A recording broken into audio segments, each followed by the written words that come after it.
Okay, so today's topic is equipotential surfaces. अब देखो, equipotential surfaces क्या होते हैं? नाम सजेस्ट कर रहा है इक्विपोटेंशियल। इक्वी मतलब इक्वल, पोटेंशियल ऐसे सर्फेसेस जिस पे हर पॉइंट पे आपका पोटेंशियल सेम हो, दो surfaces are known as equipotential surfaces. ठीक है, ऐसे सर्फेसेस जिसके हर पॉइंट पर पोटेंशियल क्या हो, same, is known as equipotential surface. Okay, so definition is a surface having same potential at all the points. Example, suppose ये आपका चार्ज है कुछ प्लस क्यू। ठीक है, अगर मैं एक सर्कल इधर ड्रॉ कर देती हूँ जिसका radius is small r. Okay, तो अगर मैं पूछूं इस पॉइंट पर पोटेंशियल कितना होगा, क्या बोलोगे? इट विल बी के क्यू अपॉन आर, अगर यहाँ पे चार्ज स्मॉल क्यू है। अगर मैं इस पॉइंट पर पूछती हूँ पोटेंशियल, तो इसका फॉर्मूला क्या हो जाएगा? के क्यू अपॉन आर। सिमिलरली इस सर्कल के हर पॉइंट पर पोटेंशियल क्या होगा? के क्यू अपॉन आर। तो क्या मैं बोल सकती हूँ कि ये जो सर्कल है for this charge it is equi potential surface? समझ आ गई बात?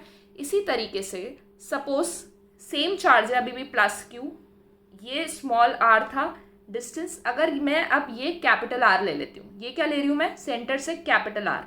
तो इधर हर पॉइंट पर जो पोटेंशियल क्या होगा? इट विल बी के क्यू अपॉन कैपिटल आर। समझ आ गई बात? तो ये भी एक इक्विपोटेंशियल सर्फेस है, बाहर वाला सर्कल भी एक इक्विपोटेंशियल सर्फेस है। इसका ये मतलब नहीं कि यहाँ पर और यहाँ पर पोटेंशियल सेम होगा, नहीं, लेकिन इस वाले सरफेस के हर पॉइंट पर पोटेंशियल सेम होगा और बाहर वाले सर्कल के हर पॉइंट पर पोटेंशियल सेम होगा। इसलिए हम इन्हें क्या बोलते हैं? Equipotential surfaces. समझ आ गई बात? Equipotential surfaces. ओके, तो अगर सपोज ए और बी है और अगर ये इक्विपोटेंशियल सर्फेस है, इसका मतलब क्या हुआ? That V A will be equal to V B. Clear है ये बात? ठीक है, अब इसका सेकेंड पॉइंट है there is no potential difference between any two points on equipotential surface. अब जब पोटेंशियल ही सेम है हर पॉइंट पे, तो पोटेंशियल डिफरेंस तो कुछ होगा ही नहीं। ठीक है, तो potential difference would be zero. Clear? Third point, work done in moving any charge from one point to another on EPS is equal to zero. अगर कोई इक्विपोटेंशियल सर्फेस है, से दिस इज इक्विपोटेंशियल सर्फेस, तो इस point से इस point अगर आपको किसी ऑब्जेक्ट को, किसी चार्ज को लेकर जाना है, तो वर्क डन कितना होगा? जीरो होगा। क्यों होगा वर्क डन जीरो? क्योंकि हमें पता है पोटेंशियल डिफरेंस का फॉर्मूला क्या होता है? Work done A to B upon Q naught, ये होता है। अगर V B minus V A zero हो गया, क्योंकि इक्वी पोटेंशियल सर्फेस है तो डिफरेंस तो जीरो होगा, तो W A B upon Q naught zero हो गया, इसका मतलब डब्ल्यू ए बी जीरो हो गया। इसका मतलब क्या हुआ? That work done from taking one charge from point A to B is zero. Clear है ये बात? ठीक है, next, we know that VB minus VA is equals to WAB upon Q naught is equals to integration A to B E dot dr। अब बहुत important है, अभी एकदम ध्यान से समझना। ये तो हमें पता है, ये वाला जो रिलेशन है VB minus VA is equals to WAB upon Q naught, ये हमको पता है। ठीक है, इसका मतलब क्या हुआ कि अगर A से B हमको पॉइंट लेके जाना है, तो क्या होता है? VB final potential minus initial potential is equals to work done in taking charge from A to B upon Q naught. समझ आ गई बात? अब हमें प्रूव करना है, प्रूव नहीं है बेसिकली, ये कैसे इक्वल आया, ये इसके कैसे इक्वल आया। तो देखो, वर्क डन का फॉर्मूला क्या होता है? Integration F dot dr। समझ आ गई बात? अगर मैं दोनों साइड Q नॉट से डिवाइड कर दूं, Q नॉट से, क्या F अपॉन क्यू नॉट कोई क्वांटिटी होती है? क्या ये इलेक्ट्रिक फील्ड होती है? इलेक्ट्रिक फील्ड का यही फॉर्मूला होता है ना, F अपॉन क्यू नॉट। तो क्या F बाय क्यू नॉट की जगह मैं लिख सकती हूँ E? तो क्या मुझे मिल गया? That work done upon charge is equals to integration E dot dr, जहाँ पे आप कहाँ से कहाँ लेकर जा रहे हो चार्ज को? A to B। क्या ये समझ आ गया? तो ये आगे भी बहुत जगह यूज आएगा, इसलिए याद रखना, VB minus VA is equals to WAB upon Q naught is equals to integration A to B E dot dr। Clear है ये चीज? ठीक है, अब देखो इक्वी पोटेंशियल सर्फेस है तो ये क्वांटिटी तो जीरो हो गई, इसका मतलब ये चीज जीरो हो गई। किसी चीज का इंटीग्रेशन जीरो है, किसी चीज का क्या है? इंटीग्रेशन जीरो कब होगा? जब वो चीज खुद जीरो होगी। ठीक है, इसका मतलब क्या हो गया? That E dot D R is zero. E dot D R का मतलब क्या होता है? E D R cos theta is zero. अब ऑब्वियसली E और डी आर तो जीरो होगा नहीं। ठीक है, क्या जीरो? तो क्या जीरो होगा? कॉस थीटा जीरो होगा। कॉस थीटा जीरो कब होगा? जब थीटा 90 डिग्री होगा। ये क्या बता रहा है आपको? ये बता रहा है कि जो ई है और डी आर है वो आपस में परपेंडिकुलर है।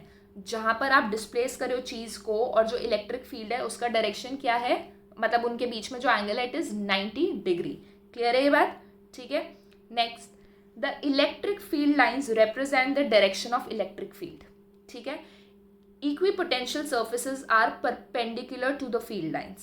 If we know the field lines in a region, construct a surface perpendicular to them will be EPS. देखो, अगर आपको इलेक्ट्रिक फील्ड का डायरेक्शन पता है तो जो इक्विपोटेंशियल सर्फेसेस होंगे वो क्या होंगे? उसके परपेंडिकुलर होंगे। ये चीज याद रखना। क्या बोल रही हूँ मैं? जो इलेक्ट्रिक फील्ड लाइंस हैं और इक्विपोटेंशियल सर्फेस है वो आपस में क्या होंगे? परपेंडिकुलर होंगे।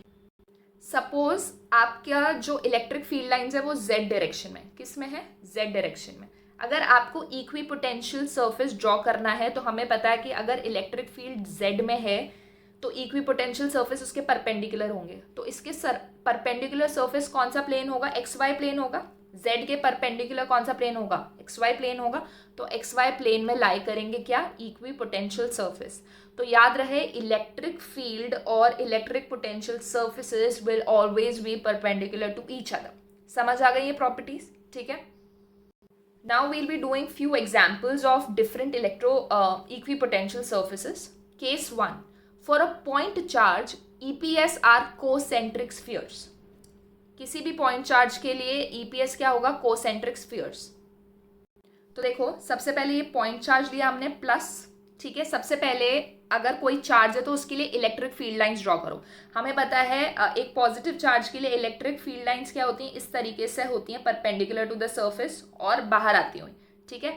अब क्या बोल रहे हैं हम कि जो इक्विपोटेंशियल सर्फेसेस हैं वो कॉन्सेंट्रिक सर्कल्स या कोसेंट्रिक स्फीयर्स होंगे। तो देखो, अगर मैं ये ड्रॉ करूं तो इसके हर पॉइंट पर जो आपका पोटेंशियल है वो सेम होगा। सबका फॉर्मूला होगा KQ/R, जहाँ पे R would be radius of this particular circle. Similarly एक ये भी इक्विपोटेंशियल सरफेस होगा, ये भी इक्विपोटेंशियल सरफेस होगा। बस ध्यान रहे, जैसे जैसे आप दूर जाते हो तो ये जो आप स्फीयर्स ड्रॉ कर रहे हो इनका जो डिस्टेंस है वो बढ़ाते जाओगे। ठीक है। इनका डिस्टेंस आपको बढ़ाते जाना है। ऑलराइट, क्योंकि हम शो कर रहे हैं कि वहां पे इलेक्ट्रिक फील्ड कम हो गई है। ओके।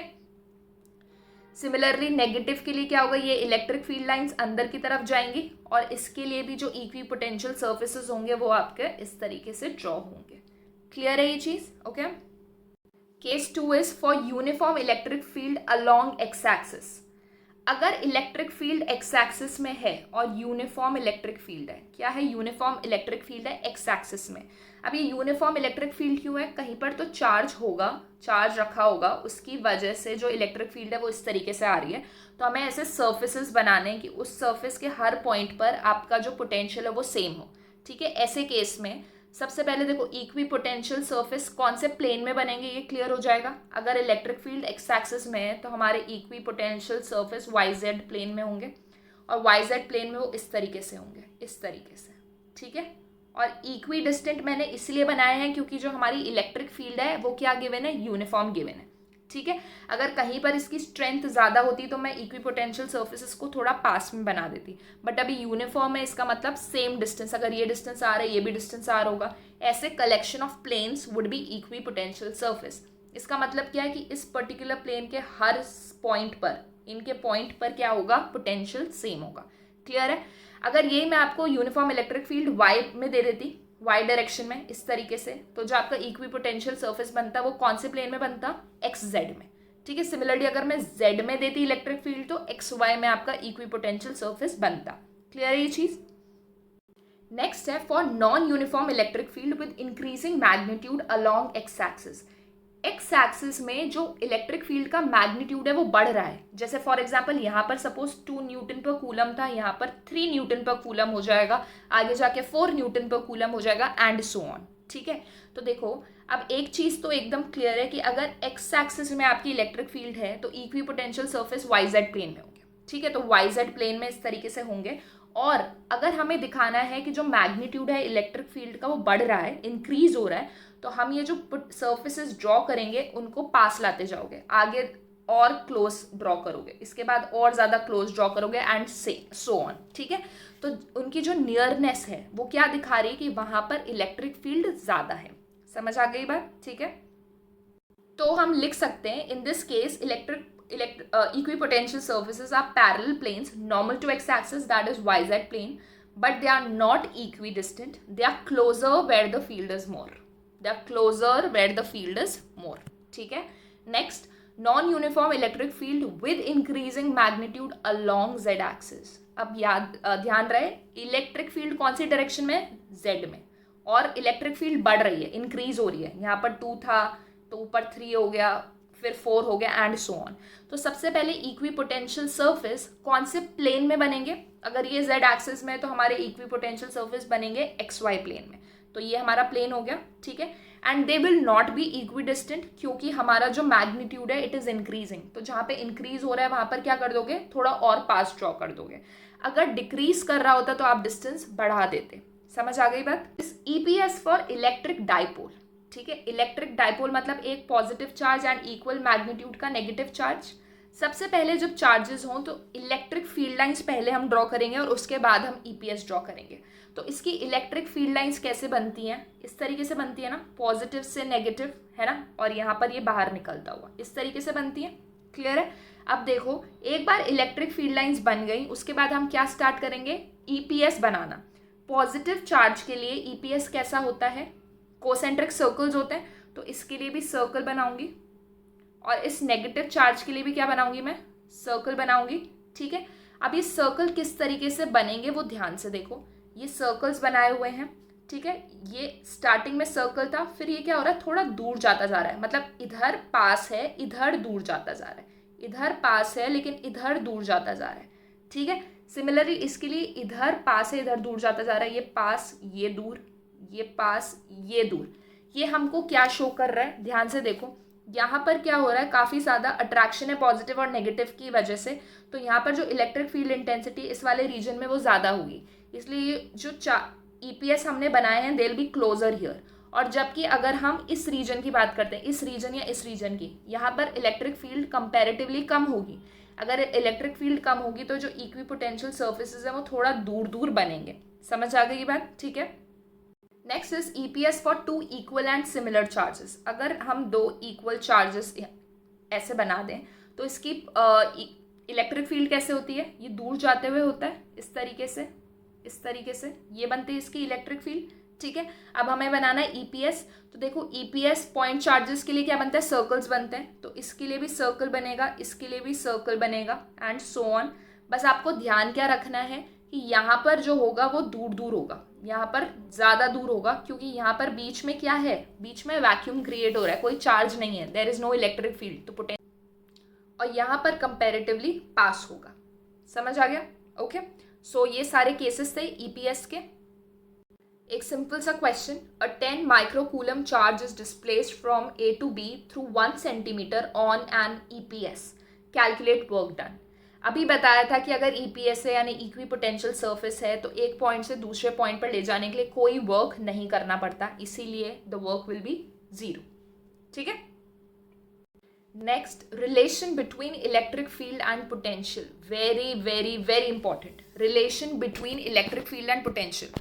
जब अभी हम ईपीएस ड्रॉ कर रहे थे तो मैंने बोला जहां पर इलेक्ट्रिक फील्ड ज़्यादा है वहां पर आपके इक्विपोटेंशियल सर्फेसेस पास पास होंगे, ठीक है। तो दिमाग में डाउट आया होगा कि ऐसा क्यों, क्या कोई रिलेशन है कि इलेक्ट्रिक फील्ड ज़्यादा है तो हमें पोटेंशियल सर्फेसेस पास पास ड्रॉ करने, या कम है तो दूर ड्रॉ करने, ठीक है। तो एक बहुत ज़्यादा इंपॉर्टेंट रिलेशन होती है किसके बीच में, इलेक्ट्रिक फील्ड और पोटेंशियल के बीच में, जो हम लोग अभी डिराइव करेंगे। क्लियर। तो सपोज करो ये आपका सरफेस है, ये 2 इक्विपोटेंशियल सरफेस है, 2 इक्विपोटेंशियल सरफेस है इस तरीके से कि जो पहला सरफेस है इसके हर पॉइंट पर जो पोटेंशियल है वो v है, ठीक है। और ये जो दूसरा सरफेस है उसके हर पॉइंट पर जो आपका पोटेंशियल है वो है v plus D V. Clear है। फर्स्ट सरफेस पे क्या है v और सेकंड है v plus D V. Electric field की डायरेक्शन ऊपर की साइड है, ठीक है। आप क्या कर रहे हो, अब आप पॉइंट ए से पॉइंट बी पर कोई चार्ज को लेकर जा रहे हो, पॉइंट ए से पॉइंट बी पर। समझ आ गया क्या है scenario. Consider two EPS P and Q close to each other. Let the potential of P and Q be V and V plus dV. Let E is normal to P and Q and directed outwards. समझ आ गया? दो equi potential surfaces लिए हैं, electric field बाहर की तरफ है, आप एक पॉइंट ए से पॉइंट बी लेकर जा रहे हो. अभी work done will not be zero. Why? क्योंकि ये जो सर्फेसेस, जो पॉइंट्स हैं, वो अलग अलग पोटेंशियल पे लाई कर रहे हैं. ए का है V और B का पोटेंशियल है V प्लस डी, तो वर्क तो होगा. समझ आ गई बात? So work done to move unit charge from A to B. अब क्या था, आपकी जो इलेक्ट्रिक फील्ड थी ऊपर की डायरेक्शन में थी, यहाँ पर पॉइंट ए था और आप उसको बी पॉइंट पर लेकर जा रहे थे. क्या मैं ये रिलेशन लिख सकती हूँ that W A B upon Q naught is equal to V B minus V A integration E dot D r. ये है ए से बी. क्या ये मैं लिख सकती हूँ? अभी मैंने सिखाया था ये तीनों चीज़ों को लिखना. इतनी चीज़ क्लियर है? ठीक है. अब ध्यान से देखो, अब मैं सिर्फ इन दोनों चीज़ों को देख रही हूँ. V B minus V is equal to integration E dot D R. V B कितना था? V plus D V. और वी ए कितना था? वी. ठीक है. Integration E dot D R. E dot D R क्या? ई डी आर कॉस 180 हो जाएगा. ऐसा क्यों? इलेक्ट्रिक फील्ड आउटवर्ड डायरेक्शन में थी, पॉइंट ए आपका इधर था और पॉइंट बी इधर था, आप इसे ऑपोजिट डायरेक्शन में लेके जा रहे थे, तो उन दोनों के बीच का एंगल 180 डिग्री हो गया. ठीक है. क्लियर है ये चीज़? तो अब यहाँ से क्या लिख सकते हो आप? v plus D V minus V is equals to minus E dot D R minus E D r. ये तो बच गया सिर्फ d V is equals to minus E D R. ठीक है. अब ध्यान से देखो, ये इंटीग्रेशन का मतलब होता है समेशन. ठीक है. इंटीग्रेशन ऑफ डी आर, ई तो बाहर आ जाएगा. इंटीग्रेशन ऑफ डी आर, अगर डी आर ही रीजन में कंसिडर कर रही हूँ, डी आर ही छोटा सा डिस्टेंस में कंसिडर कर रही हूँ बेसिकली, तो उसका इंटीग्रेशन डी आर ही रहेगा. ठीक है. अगर वो कुछ पूरा आर होता तो मैं आर ले लेती. तो यहाँ पर इंटीग्रेशन ई डी आर को मैं क्या लिख सकती हूँ? Minus E D R. ठीक है. इसका मतलब हमें क्या मिल गया? Minus D V by D R is equals to E. ये रिलेशन होती है between electric field and potential. क्या? That E is equals to minus D V upon D R. Minus D V upon D R is E. Clear है ये चीज? तो अगर मैं सिर्फ मैग्नीट्यूड की बात करूं तो होता है d V by D R. ठीक है. अगर मैं ज्यादा पोटेंशियल और ज्यादा डिस्टेंस की बात कर रही हूँ तो मैं इसे v बाय आर लिख सकती हूँ. डी वी बड़ा क्या हो जाएगा? v, और डी आर के लिए बड़ा डिस्टेंस हो जाएगा r, यानी v बाई डी. ठीक है. तो इलेक्ट्रिक फील्ड का एक और फॉर्मूला v बाई डी, ये तो होता ही है, ये हमें पता है. देखो, v का फॉर्मूला होता है k q upon r, electric field का होता है k q upon are square. क्या दिख रहा है कि E is v by r? दिखाई दे रहा है? अगर मैं v को r से डिवाइड कर दूं तो ये के क्यू बाय आर स्क्वायर बन जाएगा. तो ये रिलेशन तो हमें पहले भी पता है, बस ये अब हम डायरेक्शन के साथ देख रहे हैं. ठीक है. Now what does negative sign shows? It shows that electric field is in direction of decreasing potential. जिस साइड आपकी पोटेंशियल कम होती है उसी साइड आपका इलेक्ट्रिक फील्ड का डायरेक्शन होता है. फॉर एग्जाम्पल, इसको मैं बताती हूँ. देखो, ये आपका पॉजिटिव चार्ज था. पॉजिटिव चार्ज के लिए आपका इलेक्ट्रिक फील्ड लाइंस ऐसे आप बनाते थे, इस तरीके से परपेंडिकुलर बनाते थे. ठीक है. अब मुझे बताओ, इस पॉइंट पर पोटेंशियल ज़्यादा होगा कि इस पॉइंट पे पोटेंशियल ज़्यादा होगा? ऑब्वियसली इस पॉइंट पे ज़्यादा होगा, क्योंकि ये होगा कुछ k q upon are one और ये होगा कुछ k q upon r two. Basically ये आर वन कम है तो ये पॉइंट ज़्यादा होगा, ये क्वांटिटी ज़्यादा होगी. तो यहाँ पर पोटेंशियल ज़्यादा, यहाँ पर कम है और यहाँ पर और कम होगा. और इलेक्ट्रिक फील्ड क्या आपको इस डायरेक्शन में नज़र आ रही है? मतलब वो कौन सी डायरेक्शन में मूव कर रही है जहाँ पे आपका इलेक्ट्रिक फील्ड क्या होता जा रहा है? कम होता जा रहा है. इसी तरीके से अगर मैं नेगेटिव साइन के लिए दिखाऊं तो देखो, ये नेगेटिव साइन है, इसके लिए इनवर्ट जाती है. ठीक है. अब दो पॉइंट कंसिडर कर लो, ये और ये क्या होगा? Minus k q upon are one और ये हो जाएगा minus k q upon r two. Clear? मुझे बताओ ज़्यादा बड़ा कौन सा होगा? ये वाला ज़्यादा बड़ा होगा ना, क्योंकि नेगेटिव साइन में. तो ये ज़्यादा बड़ा होगा, ये कम बड़ा होगा. ठीक है. इसका मतलब है इधर की तरफ जाते हुए जो पोटेंशियल है वो कम हो रहा है और हमारी इलेक्ट्रिक फील्ड की डायरेक्शन भी यही है.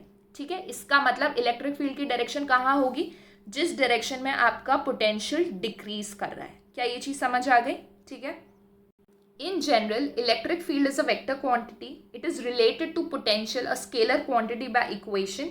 E is negative of gradient of potential.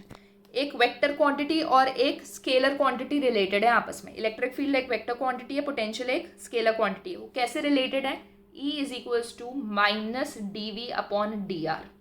ठीक है, इसको हम क्या लिख सकते हैं, इसको हम लिख सकते हैं ग्रेडियंट। ग्रेडियंट का मतलब क्या होता है, ग्रेडियंट मतलब when you are comparing something with respect to distance. जैसे रेट का मतलब होता है आप किसी चीज़ को टी से कंपेयर कर रहे हो, उसी तरीके से ग्रेडियंट का मतलब होता है आप किसी चीज़ को आर से कंपेयर कर रहे हो। ठीक है, तो dv/dr को मैं इस सिंबल डेल्टा से लिख सकती हूँ, जहाँ पे डेल्टा का मतलब होता है ग्रेडियंट, ठीक है, इनवर्स डेल्टा। और डेल्टा का मतलब क्या होता है, देखो ध्यान से समझना इसको। डेल्टा को मैं लिख सकती हूँ i cap d/dx plus j cap d/dy plus k cap d/dz। ठीक है, इसका मतलब क्या हुआ, E is equals to minus delta V था, इस डेल्टा की जगह मैंने ये क्वांटिटी पुट कर दी और V एज इट इज। ये न्यूमेरिकल सॉल्व करने में काम आएगा, अभी क्लियर हो जाएगी ये चीज़। The electric potential V at any point x, y, z in space is given by V is equals to 4x square volt. Calculate electric field at this particular point.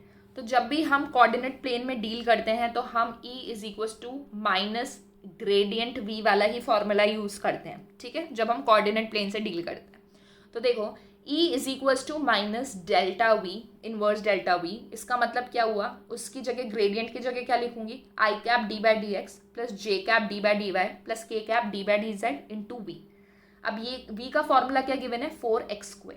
ठीक है, इसका मतलब क्या हो गया, d/dx of this, d/dy of this, d/dz of this. अब d/dy तो ये जीरो हो जाएगा, ये भी जीरो हो जाएगा, क्यों, you are differentiating something with respect to y, लेकिन यहाँ पर तो y की क्वांटिटी नहीं है तो ये जीरो हो जाएगा। हमारे पास बचा क्या, सिर्फ I cap minus I cap d/dx of 4x², ये हो जाएगा माइनस आई कैप 8x। इसका मतलब है माइनस 8x आई कैप। ये क्या आ गया आपका इलेक्ट्रिक फील्ड, और कौन से पॉइंट पे कैलकुलेट करना है, 1, 0, 2। तो x की जगह क्या पुट कर दो, 1 पुट कर दो, आंसर आ गया। ठीक है, तो इलेक्ट्रिक फील्ड आ गई आपकी -8 आई कैप V/m और मैग्नीट्यूड कितना हो गया, 8।